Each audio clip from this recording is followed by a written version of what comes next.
This guy right here, he's a big guy. He stood up. I thought, man, that's a big guy. I better call on him. Thank you, Mr. President. My name is Dr. Hervé Mazoko. I'm originally from France, actually from Africa, moved to France, and now I'm here in America because I still believe that America is the country of the American dream, and I came here. I'm a scientist, president of a renewable energy startup, and I came here because I really believe that America can become the first country for clean energy.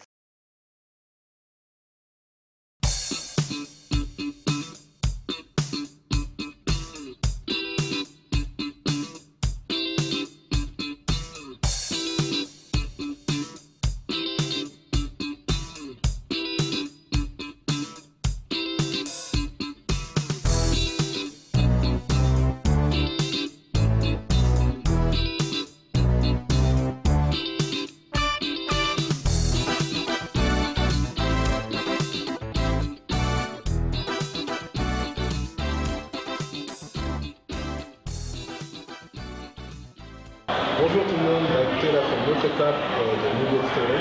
Donc aujourd'hui je vous présente Hervé Mazoko, avec qui on va passer un petit moment pour un entretien. Bonjour, je suis Hervé Mazoko. Donc brièvement je suis ancien joueur de rugby, j'ai travaillé un petit peu au CNRS dans la recherche et de jour je me suis décidé à partir aux États-Unis pour me lancer dans ma passion qui sont les énergies renouvelables. C'est ce que j'ai trouvé en venant ici en fait par rapport à mon expérience en France, c'est que j'ai pas forcément été jugé sur de quelle école je sortais et ce genre de choses. J'ai été jugé vraiment sur ce que j'apportais. J'ai une petite anecdote, moi j'étais chercheur au CNRS, alors je partais pour être la voie classique, maître de conférence, et je suis un peu parti sur un coup de tête parce que, voilà, comme je disais, j'ai travaillé sur un projet d'électrification rurale en Afrique, j'ai vu tout de suite que ça avait une passion, et je suis venu m'installer dans le sud-ouest des États-Unis. Une des raisons premières, c'est le soleil. Je voulais travailler en énergie solaire, en couverte solaire. En Californie, le Nevada, l'Arizona, c'est des États qui ont été justement précurseurs en termes d'énergie solaire. Et donc, je suis venu m'installer ici. Ce que j'ai trouvé, la première différence que j'ai trouvée, moi j'ai eu beaucoup de chance en arrivant, je me suis retrouvé consultant sur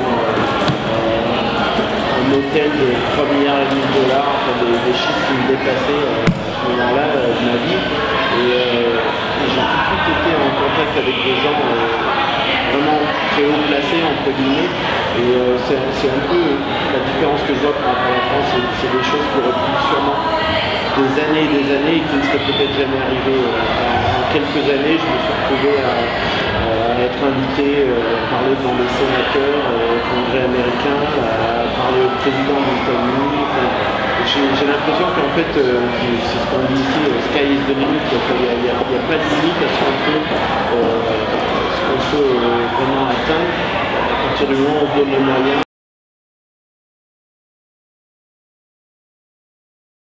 En gros, si je devais décrire un projet typique auquel je participe,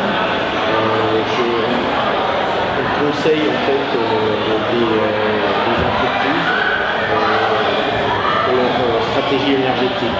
Donc on commence par déjà regarder comment ils utilisent l'énergie.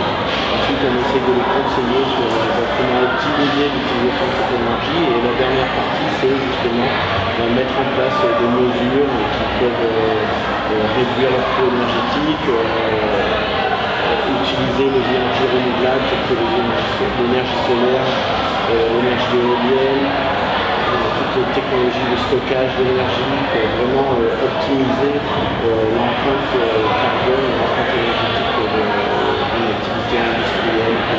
Les énergies renouvelables ont un petit peu cette réputation de choses qui est un peu inaccessible, qui ne fait pas forcément gagner de l'argent. En fait, la réalité des choses est telle que on arrive dans un monde où le coût des énergies traditionnelles, entre guillemets, donc basé essentiellement sur l'utilisation de combustibles fossiles, que ce soit du charbon, du pétrole, en fait continue d'augmenter et les technologies justement telles que l'énergie solaire et l'énergie éolienne a connu en fait une avancée extraordinaire ces 10 dernières années et on est vraiment à ce qu'on pourrait appeler vraiment le tipping point, comme on dit en anglais, où il existe beaucoup d'endroits maintenant sur la planète où les énergies renouvelables sont une alternative beaucoup plus efficace financièrement que les énergies traditionnelles.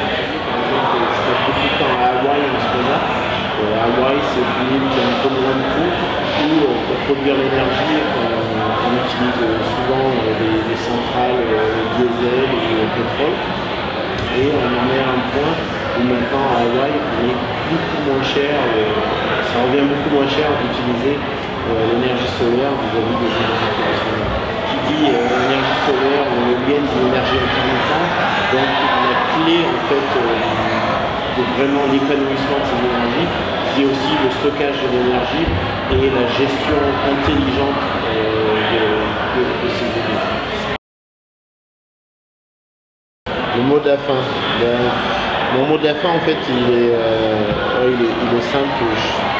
On a un dicton en France qu'on dit on n'a pas de pétrole mais on a des idées. Et j'ai l'impression que la jeunesse française a perdu un petit peu ça de vue et qu'on on prend pas assez de risques. Alors moi le conseil que je peux donner aux jeunes qui peut-être veulent essayer de faire comme j'ai fait moi sur un coup de tête, c'est croyez en vous. Je vous promets, on n'est vraiment pas plus contre les autres. Au contraire, ayez du bon sens, de l'humilité, bougez-vous et prenez des risques parce que ça paye. Et c'est vrai que ici, c'est encore plus propice que dans d'autres endroits du monde, mais ouais, il faut vraiment prendre le risque. Et je voudrais terminer en passant un petit bonjour à tous mes amis auvergnats, certains dont j'ai en commun avec Richard, notamment Laurent Lafont, Alex Audebert, Arnaud Dams, bref, tous les Auvergnats. Vive la France.